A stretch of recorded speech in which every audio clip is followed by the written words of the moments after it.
5ই August 2024 হাজার হাজার মায়ের কোলে সন্তান হারা হল। অনেকে চক্ষু হারিয়েছে, বন্ধ হয়েছে। আপনাদের ঐতিহ্যবাহী সিলেট থেকে জনপ্রিয় নেতা ইলিয়াস আলী সাহেব গুম হল, আর ফেরত আসেনি, আর কোনদিন আসবে বলে মনে হয় না।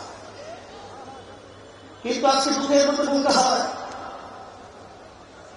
যে জাহান্নামের আগুন এত ত্যাগ হবে, এক অংশ আর এক অংশকে খেয়ে ফেলবে। আজকে বাংলাদেশের মধ্যে 53 বছর পর্যন্ত যারা আমাদেরকে জিম্মি করে রেখেছিল, তাদের চরিত্র আজকে আমরা দেখেছি যে তারা তাদের নিজেদের কাছে নিজেরা নিরাপদ নয়। আজকে তারা নিজেরা নিজেদেরকে খেয়ে ফেলছে। আমার দুঃখ হয় যে আজকে এত ভুল হলো, এত ভুল হলো, লক্ষ লক্ষ দলীয় নেতা কর্মী যুগ যুগ পর্যন্ত তাদের জীবনকে বিপন্ন করে জেলের মধ্যে।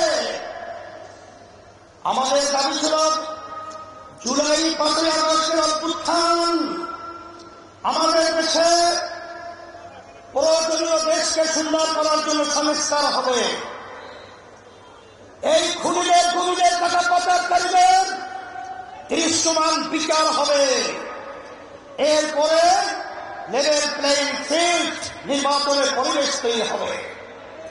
কিন্তু আমরা দেখে হতবাক, আজকে সংস্কারের ব্যাপারে বাধা, আজকে দৃশ্যমান বিচারের ব্যাপারে বাধা, আজকে নির্বাচনের জন্য যারা পাগল হয়ে গেছিল, আজকে যখন তারা দেখেছে আজকে বাংলাদেশের জনগণ ফ্যাসিস্টদের পক্ষে এবং চালের চাঁদাবাজদের পক্ষে নয়, ওদের বিরুদ্ধে অবস্থান করেছে।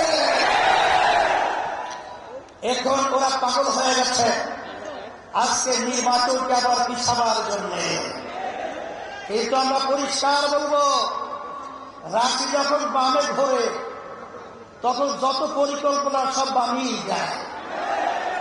আপনারা যত শয়তানি পরিকল্পনা করবেন ততই বাংলাদেশের জনগণ থেকে আপনারা বিচ্ছিন্ন হবেন বলে সন্দেহ নাই।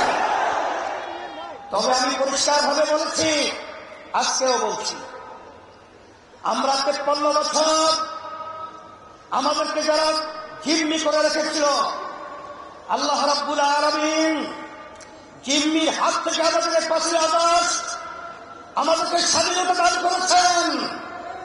এই স্বাধীনতার ফসল যারা আমরা দেশ প্রেমিক রয়েছি, যারা মানবতা প্রেমিক রয়েছি, যদি আমরা বুঝতে ভুল করি, আমরা যদি ব্যর্থ হই, যখন ইতিহাস আমাদের প্রজন্ম লিখবে তখন কলঙ্কজনক ইতিহাস আমাদের জন্য লিখবে। এই জন্য আমি সকল গুজরাট আহ্বান জানাবো, আসেন আমরা যারা দেশ প্রেমিক রয়েছি, ক্ষমতা প্রেমিকদেরকে, চাঁদাবাজদেরকে, আমাদের দেশের টাকা যারা বিদেশে প্রচার করে ওদেরকে আমরা না বলার মাধ্যমে আমরা বাংলার জমিন থেকে চিরতরে উৎখাত করে মাথা উঁচু করে দাবার পরিবেশ তৈরি করতে হবে।